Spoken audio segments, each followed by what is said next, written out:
Hello, welcome back to our YouTube channel study 54 Mainpuri.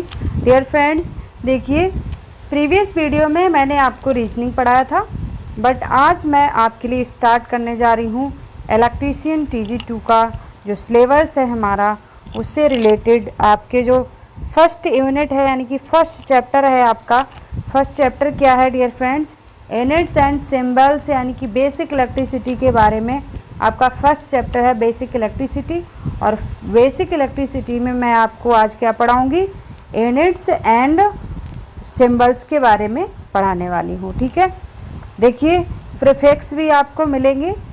चलते हैं हम लोग बिना टाइम स्पेंड करते हुए, सबसे पहले हम लोग यूनिट्स एंड प्रीफिक्स के बारे में देख लेते हैं क्या है डियर फ्रेंड्स। देखिए डियर फ्रेंड्स, ये है आपकी क्वांटिटी, ये है यूनिट और ये है सिंबल। ठीक है, तो चलिए सबसे पहले क्वांटिटीज़ देखते हैं। आपको डियर फ्रेंड्स कौन कौन सी क्वांटिटीज़ याद रखनी है, यानी कि कौन कौन से जो ऐसे हमारे मात्रक हैं जो आपको याद रखने हैं। फ्रिक्वेंसी क्या होती है डियर फ्रेंड्स? आवृत्ति। आवृत्ति की यूनिट यानी कि उसकी इकाई क्या है? हर्ट्ज। और सिंबल क्या है? HZ, इसे हर्ट्ज पढ़ा जाता है। ठीक है, नेक्स्ट देखिए फोर्स। फोर्स के लिए क्या कहते हैं हिंदी में? बल कहते हैं। और बल का यूनिट क्या है? इकाई क्या है? Network, Newton. बल की यूनिट है न्यूटन। नेक्स्ट है फोर्स। फोर्स को हिंदी में कहते हैं बल और इसकी इकाई क्या है डियर फ्रेंड्स? न्यूटन। और सिंबल है N। ओके, एन आप सिंबल इसका याद रखेंगे। नेक्स्ट देखिए आपका वर्ड क्या है? प्रेशर। प्रेशर जो है उसे क्या कहते हैं? दाब। और दाब की जो इकाई होती है वो पास्कल होती है, यानी कि यूनिट पास्कल है। और सिंबल है PA, ये आपको याद रखने हैं। उसके बाद एनर्जी, वर्क और क्वांटिटी ऑफ हीट वर्क। ठीक है, इन तीनों की इकाई क्या है? जूल है। और जूल के लिए J से डिनोट करते हैं, यानी कि सिंबल है J। नेक्स्ट देखिए इलेक्ट्रिक पावर। इलेक्ट्रिक पावर के लिए यूनिट क्या है? वॉट। वॉट में मेजर करते हैं इलेक्ट्रिक पावर को और इसका सिंबल क्या है? W। ठीक है, नेक्स्ट देखिए इलेक्ट्रिक चार्ज। इलेक्ट्रिक चार्ज यानी कि वैद्युत आवेश। और वैद्युत आवेश की इकाई क्या है? कूलाम। और C से डिनोट करते हैं, C इसका सिंबल है। नेक्स्ट देखिए इलेक्ट्रिक पोटेंशियल, यानी कि विद्युत विभव या फिर वोल्टेज, यानी कि विभव, ओनली विभव हो या फिर इलेक्ट्रिक विभव हो, यानी कि विद्युत विभव हो, दोनों को ही आप, दोनों की इकाई क्या होती है? वोल्ट। और सिंबल क्या है? B। ओके, नेक्स्ट देखिए इलेक्ट्रिक रेजिस्टेंस, विद्युत रेजिस्टेंस। ठीक है, विद्युत रेजिस्टेंस को किस में मापते हैं? ओम में मापते हैं और इसका सिंबल है ये। ठीक है, नेक्स्ट देखिए, नेक्स्ट है आपका इलेक्ट्रिक करंट। और इलेक्ट्रिक करंट की यूनिट है एम्पियर, A से डिनोट करते हैं। नेक्स्ट है कैपेसिटेंस। कैपेसिटेंस यानी कि संधारित्र। ठीक है, संधारित्र। और संधारित्र की जो आपकी यूनिट है यानी कि इकाई है वो फैरेड है और इसे F से डिनोट करते हैं। नेक्स्ट है आपका कंडक्टेंस, यानी कि चालकता। चालकता को आप सीमेंस में मापते हैं और S इसका सिंबल है। मैग्नेटिक फ्लक्स, मैग्नेटिक फ्लक्स को किस में मापते हैं? वेबर इसकी यूनिट है और WB से डिनोट करते हैं।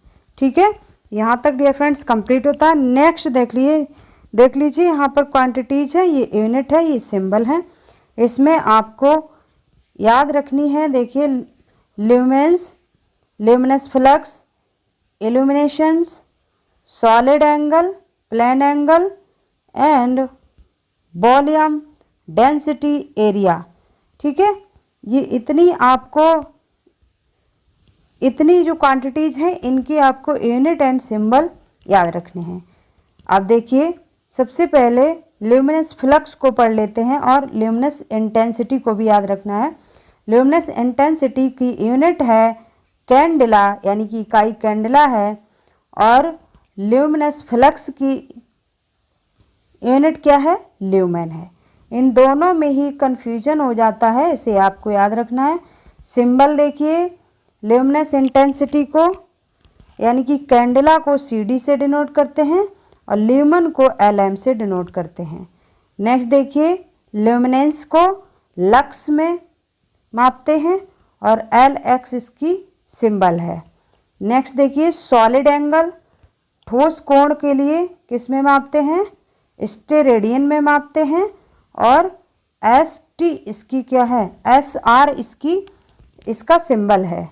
नेक्स्ट देखिए, प्लेन एंगल को, प्लेन एंगल की यूनिट है रेडियन और RAD इसका सिंबल है।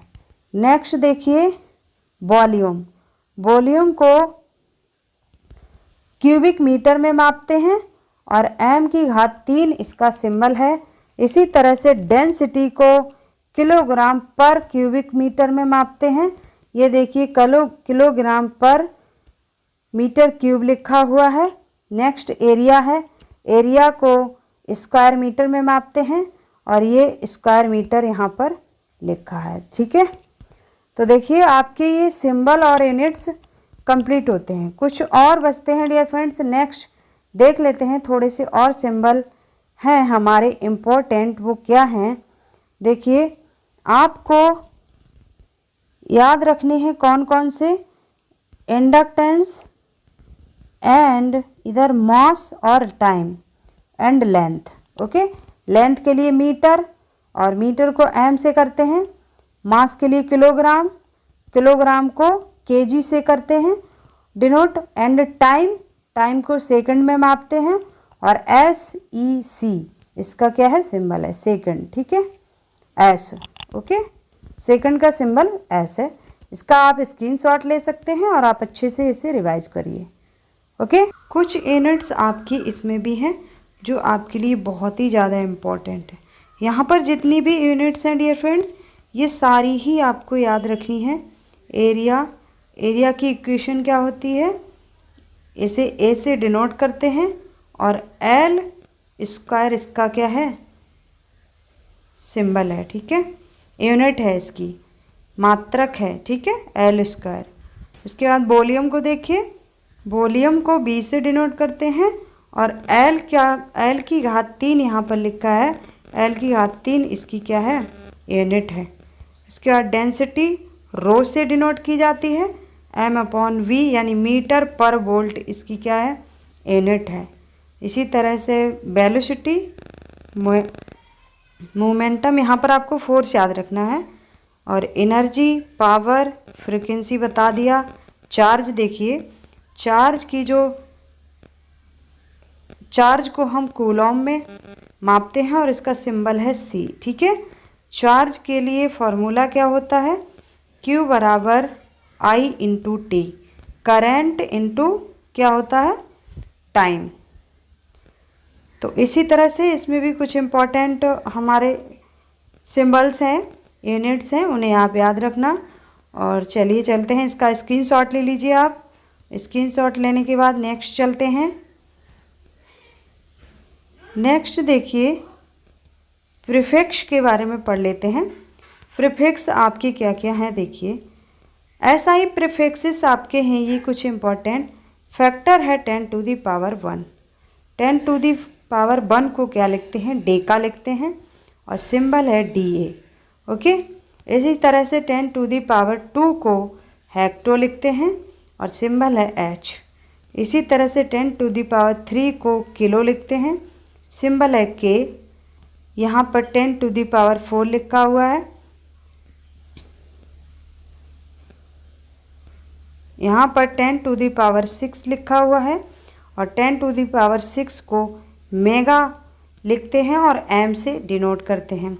10⁻9 को गीगा लिखते हैं, G से डिनोट करते हैं। 10⁻12 को टेट्रा लिखते हैं और T से डिनोट करते हैं। 10⁻15 को पेटा लिखते हैं और P से डिनोट करते हैं। इसी तरह से 10⁻18 को एक्सा लिखते हैं और एक्सा को ई से डिनोट करते हैं। 10 टू द पावर 21 को जेटा लिखते हैं और जेड से डिनोट करते हैं। 10 टू द पावर 24 को योटा लिखते हैं और योटा को वाई से डिनोट करते हैं। इसी तरह से आपको ये सिंबल यहाँ पर ये याद करने का मेन पर्पज़ क्या है डियर फ्रेंड्स, जहाँ पर आपको यूनिट्स चेंज करने के लिए आ जाती हैं, जैसे कि मीटर को किलोमीटर में या फिर सेकंड को हॉवर्स में, ये सारी यूनिट्स जहाँ पर चेंज करने के लिए आ जाती हैं वहाँ पर हमें ये फैक्टर्स पता होना चाहिए, तो इनका हम मल्टीप्लाई या फिर डिवीज़न करके। नेक्स्ट आपकी यूनिट देखिए फैक्टर क्या है। फैक्टर है 10 to the power -1। Okay, factor क्या है 10 टू द पावर -1 और 10 टू द पावर -1 को क्या बोलते हैं, डेसी बोलते हैं और डी से डिनोट करते हैं। यहाँ पर देखिए ये लिखा हुआ है। इसी तरह से 10 टू द पावर -2 को सेंटी लिखते हैं और सी से डिनोट करते हैं। 10 टू द पावर -3 मिली याद रखेंगे, एम से डिनोट करते हैं। 10 टू द पावर -6 को माइक्रो और म्यू से डिनोट करते हैं। 10 टू द पावर -9 को नैनो एंड से डिनोट करते हैं। 10 टू द पावर -12 को पिको और पी से डिनोट करते हैं। 10 टू द पावर -15 को फेमटो और एफ से डिनोट करते हैं। इसी तरह से आपको इतने ही याद रखने हैं। देखिए 10 टू द पावर -3 -6 -9 -12 एंड -15 भी याद कर लीजिए। यहाँ पर आपको इतने याद रखने हैं और यहाँ पर deci, hecto, kilo, mega, giga, tera तक याद रखने हैं और हेक्सा भी कभी कभी आ जाता है। बस इतने यहाँ पर याद रखने हैं। जो मैंने यहाँ पर रेड कलर से कलर किए हैं उन्हीं को बस याद रखना है, आपको ज़्यादा सारे याद नहीं रखने हैं, ठीक है। तो यहाँ पर हमारे प्रीफिक्सेस वैल्यू भी कंप्लीट होती हैं और ये आपको याद करने के लिए इसलिए बोला है डियर फ्रेंड्स कि हमारे क्वेश्चंस होंगे, उन क्वेश्चंस में कभी कभी यूनिट्स चेंज करने को आ जाती हैं, या फिर आपसे क्वेश्चन में ये भी पूछ सकता है कि 10 टू द पावर -3 को किस नाम से जानते हैं, तो आप बोलेंगे मिली से, ठीक है। इस टाइप से भी क्वेश्चन बन सकता है। नेक्स्ट देखिए क्वेश्चन। नेक्स्ट डियर फ्रेंड्स देखिए आज के लिए हम यहीं तक रखते हैं और अगर आप मेरे चैनल पर नए हैं तो प्लीज़ चैनल को सब्सक्राइब करिए डियर फ्रेंड्स और अपने फ्रेंड सर्कल में ज़्यादा से ज़्यादा शेयर कीजिए ताकि ज़्यादा से ज़्यादा लोग हमारे साथ जुड़ सकें और हम आपके लिए बेस्ट कंटेंट दे सकें। और डियर फ्रेंड्स आपके लिए मैंने मोटिवेशंस लाइन ली हैं जो आपके लिए बहुत ही मोटिवेट करेंगी। देखिए रास्ता पता नहीं होने का सबसे बड़ा फ़ायदा ये होता है डियर फ्रेंड्स कि आपको मंजिल तक पहुंचने के लिए बहुत सारे रास्ते मिल जाते हैं, ठीक है। अगर आपको रास्ता नहीं पता है कि मुझे अपनी मंजिल पर कैसे जाना है तो आप बहुत सारे रास्तों पर चलेंगे, कहीं कठिनाई मिलेगी, कहीं मुश्किल मिलेगी, कहीं आपको इजी रास्ता मिल जाएगा, बट आपको रास्ते बहुत सारे मिलेंगे, ठीक है। तो डियर फ्रेंड्स आज के लिए हम लोग यहीं तक रखते हैं और मिलते हैं नेक्स्ट सेशन में। तब तक के लिए नमस्कार, हैव ए नाइस डे।